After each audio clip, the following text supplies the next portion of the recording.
खबर संसार देख रहे सभी दर्शकों को राखी की तरफ से नमस्कार। पेश है आज की खास समाचार। किसान आंदोलन के मुद्दे पर बात करते हुए स्वराज इंडिया के नेता योगेंद्र यादव ने कहा कि 26 जनवरी को किसान ट्रैक्टर रैली निकालेंगे। गणतंत्र दिवस परेड पर इसका असर नहीं होगा। प्रेस वार्ता को संबोधित करते हुए उन्होंने कहा कि किसानों की tractor rally outer ring road पर तिरंगे के साथ निकालेंगी। गणतंत्र दिवस पर आधारित परेड पर इसका कोई भी व्यवधान नहीं पहुंचाया जाएगा। भारतीय किसान यूनियन के नेता राकेश टिकैत ने कहा कि कृषि कानूनों के खिलाफ मई 2024 तक वो प्रदर्शन के लिए तैयार हैं। आतंकवाद और गैर कानूनी गतिविधियों की जांच करने वाली भारत की नेशनल इन्वेस्टिगेशन एजेंसी NIA ने पंजाब से संबंध रखने वाले 1 दर्जन से ज़्यादा लोगों को गैर कानूनी गतिविधियों रोकथाम एक्ट यानी UAPA की धाराओं के तहत नोटिस जारी किए हैं। किसान आंदोलन का नेतृत्व करने वाले पंजाब के 32 किसान संगठनों में से एक संगठन के नेता बलदेव सिंह सिरसा और किसान आंदोलन को पिछले कई महीनों से समर्थन करने वाले फिल्म अधिकार दीप सिंधु का नाम उन लोगों में शामिल है जिन्होंने नोटिस जारी किए गए हैं। अफगानिस्तान में सुप्रीम कोर्ट की 2 जजों की हत्या कर दी गई है। अधिकारियों ने इसकी जानकारी दी। कोर्ट के प्रवक्ता ने समाचार एजेंसी AAFP को बताया कि दोनों महिलाएं जब एक वाहन में दफ्तर जा रही थी तब उन बंदूकधारियों ने उन पर हमला किया।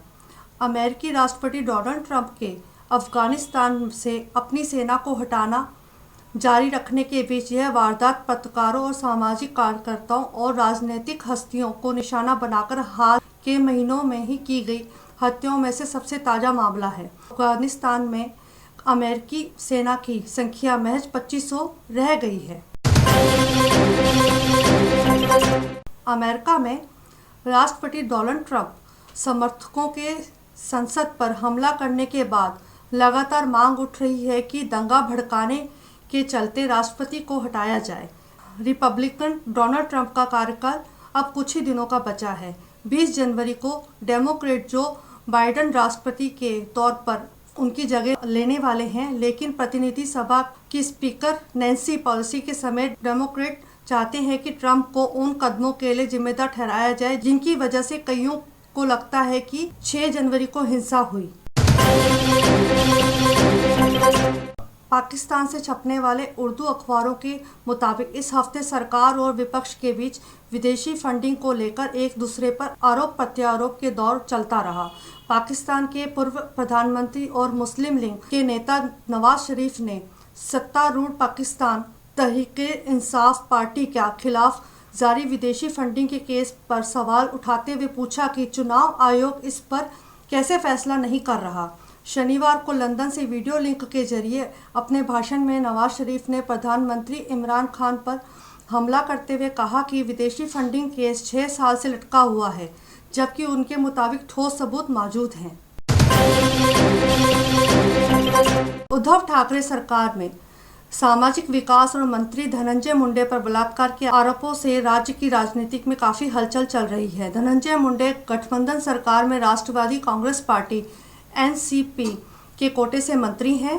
महाराष्ट्र बीजेपी के अध्यक्ष चंद्रकांत पाटिल और बीजेपी नेता करेट समोया ने धनंजय मुंडे से इस्तीफे की मांग की है। वहीं राष्ट्रवादी कांग्रेस पार्टी ने प्रमुख शरद पवार ने मुंडे पर लगाए आरोपों को गंभीर बताया है। मध्य प्रदेश के ग्वालियर में एक अनोखे तरीके से 9 साल की बच्ची का ऑपरेशन किया गया। इस ऑपरेशन के जरिए ब्रेन ट्यूमर निकाला गया और इस दौरान बच्ची पियानो बजाती रही।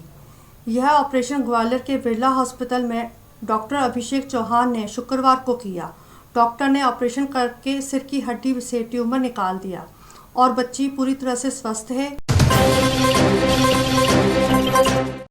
राष्ट्रपति डोनाल्ड ट्रंप की बेटी इवांका ट्रंप हमले करने वालों को देशभक्त कहकर निशाने पर आ गई।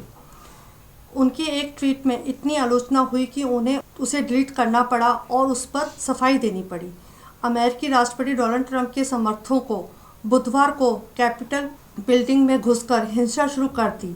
उस समय बहस चल रही थी। इसके बाद इवांका ट्रंप ने ट्वीट किया कि अमेरिकी देशभक्तों सुरक्षा का किसी भी तरह उल्लंघन या हमारे कानून के प्रति अनादर का स्वीकार नहीं किया जाएगा।